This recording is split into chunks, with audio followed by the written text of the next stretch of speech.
সংবিধানের ৭০ অনুচ্ছেদ নিয়ে বিএনপির দোনোমনা কেন? সংবিধানের ৭০ অনুচ্ছেদ নিয়ে বিএনপির দোনোমনা কেন? প্রশ্ন রেখেছেন মহিউদ্দিন আহমদ, লেখক, গবেষক এবং রাজনীতি বিশ্লেষক।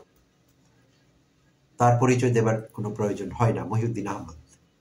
আজকের প্রথম আলো অনলাইন সংস্করণ থেকে হেডলাইনটি পড়ছি, সংবিধানের ৭০ অনুচ্ছেদ নিয়ে বিএনপির দোনোমনা কেন? এটি প্রশ্ন।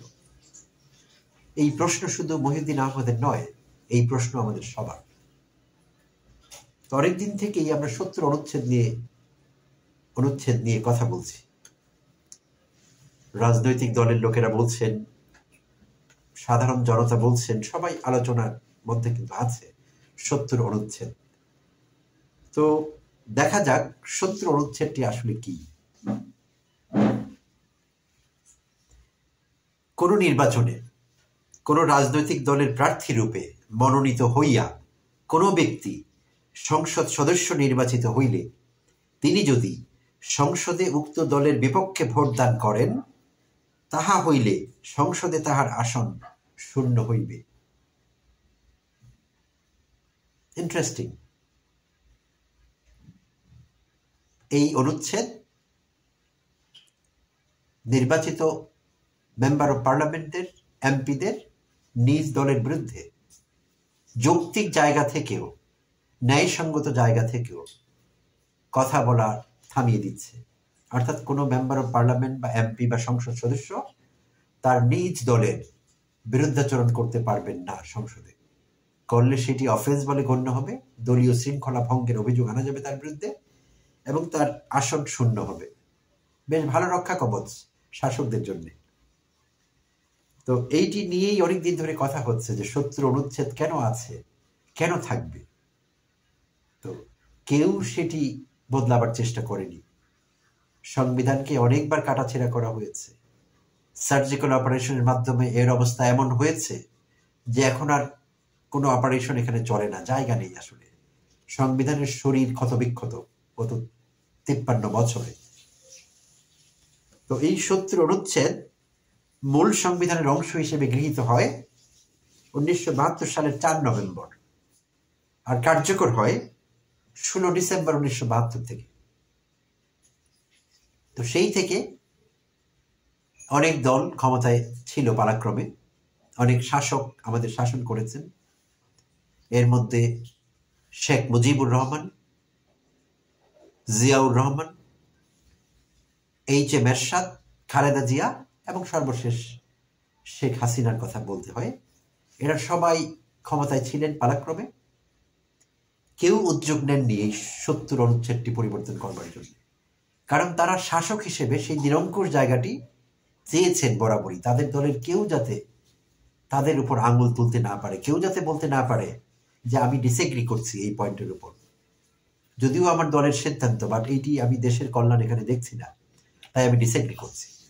আর সমস্ত অ্যাডভান্সড কান্ট্রিগুলোতে যেখানে গণতন্ত্রের চর্চা আছে, অভ্যন্তরীণ গণতন্ত্রের চর্চার কথা বলছি, আমি জানি আমি যখনই সভ্য দেশ, অ্যাডভান্সড কান্ট্রি এগুলো বলবো তো অনেকেই প্রশ্ন তুলবেন, তারা তো সভ্য না, তারা অন্য জায়গায় মানুষ মারছে, যুদ্ধ পরিচালনা করছে, অস্ত্র বিক্রি করছে। আই অ্যাগ্রি উইথ ইউ, সেটি ভিন্ন প্রসঙ্গ।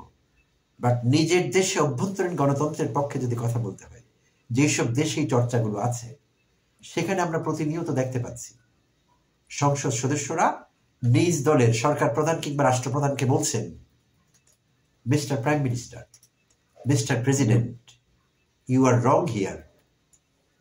Mister president, I don't agree with you on this point. Mr. Prime Minister, I strongly disagree with you. এই কথাগুলো কিন্তু তারা বলছেন। অর্থাৎ বিরোধিতা করবার তাদের পূর্ণ স্বাধীনতা আছে এবং এমন কোনো ইতিহাস নেই যে বিরোধিতা করবার কারণে তারা দলের বা দলীয় প্রধানের রোষানলের শিকার হয়েছেন। কোনো ইতিহাস এরকম নেই। নিশ্চিন্তে এবং নিরাপদে তারা সমালোচনা করতে পারছেন এবং তারা অনেক অন্যায় সিদ্ধান্ত প্রতিহত করতে পারছেন, যেগুলো বিল হিসাবে পাশ হতে পারে না নিজের দলের এমপিদের বিরোধিতার কারণে।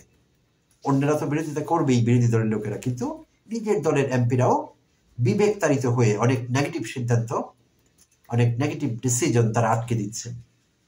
নেওয়া যাচ্ছে না, কিন্তু আমাদের নেই সেই সুযোগটি। তো মহিউদ্দিন আহমেদ প্রশ্ন রেখেছেন, কেন এগুলো এরকম হতে পেরেছে? কেন কেউ গা করলেন না যে এটা বদলানো দরকার, অভ্যন্তরীণ গণতন্ত্র দরকার, দলের ভিতর গণতন্ত্রের চর্চা দরকার? এই চিন্তাগুলো কোনো শাসকের আসেনি। কেন আসেনি সেটা মহিউদ্দিন আহমেদ বলেছেন। তিনি বলেছেন, 53 বছর ধরে দেশে চলেছে এক ব্যক্তির শাসন। ব্যক্তিকেন্দ্রিক পরিবার ও গোষ্ঠীগুলো পালাক্রমে আমাদের ঘাড়ে চেপে বসেছিল। ব্যক্তিকেন্দ্রিক পরিবার ও গোষ্ঠীগুলো অর্থাৎ একজন ব্যক্তি এখানে ছিলেন সর্বময় ক্ষমতার অধিকারী, ওয়ান ম্যান আর্মি। যিনি হন না কেন, শেখ মুজিবুর রহমান থেকে যদি শুরু করি, কেউ বাদ যাননি। সেই সর্বময় ক্ষমতার অধিকারী একক ব্যক্তিত্বরা কখনোই সেই সুযোগ দলের কাউকে দেননি যে তাদের বিরুদ্ধে কথা বলবে, তাদের বিরুদ্ধাচরণ করবে, কোনো ভ্যালিড পয়েন্টে ডিসএগ্রি করবে। এই সুযোগ কখনো দেননি, দেয়ার সাহস পাননি। মহিউদ্দিন আহমেদ বলেছেন কেন তারা পাননি সেই সাহস। সেই শাসকরা পাননি একটি কারণে। তিনি বলেছেন তারা সবাই ছিলেন কম বেশি ক্ষমতা লিপ্সু। হ্যাঁ, এতে কোনো সন্দেহ নেই। ক্ষমতা লিপ্সাই মূল কারণ এর পেছনে, আমরাও মনে করি জনতা হিসেবে। I completely agree with Mohiuddin Ahmed, এতে কোনো সন্দেহ নেই।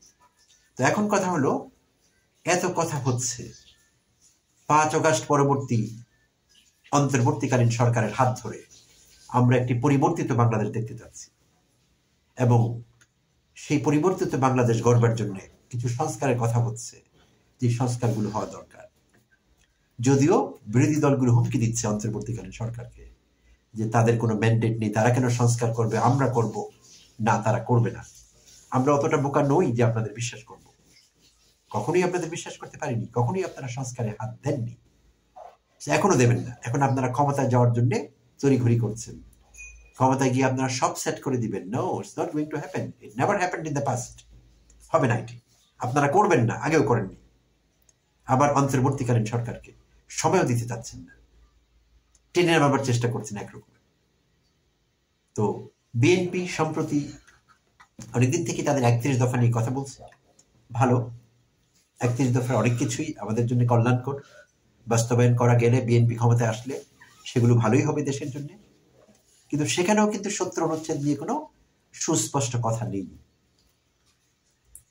তো সেখানে 31টি দফার মধ্যে 6 নম্বর দফায় উল্লেখ আছে মাত্র যে বিএনপি ক্ষমতায় গেলে 70 অনুচ্ছেদ নিয়ে পরীক্ষা নিরীক্ষা করবেন, ভেবে দেখবেন কি করা যায় এটি নিয়ে।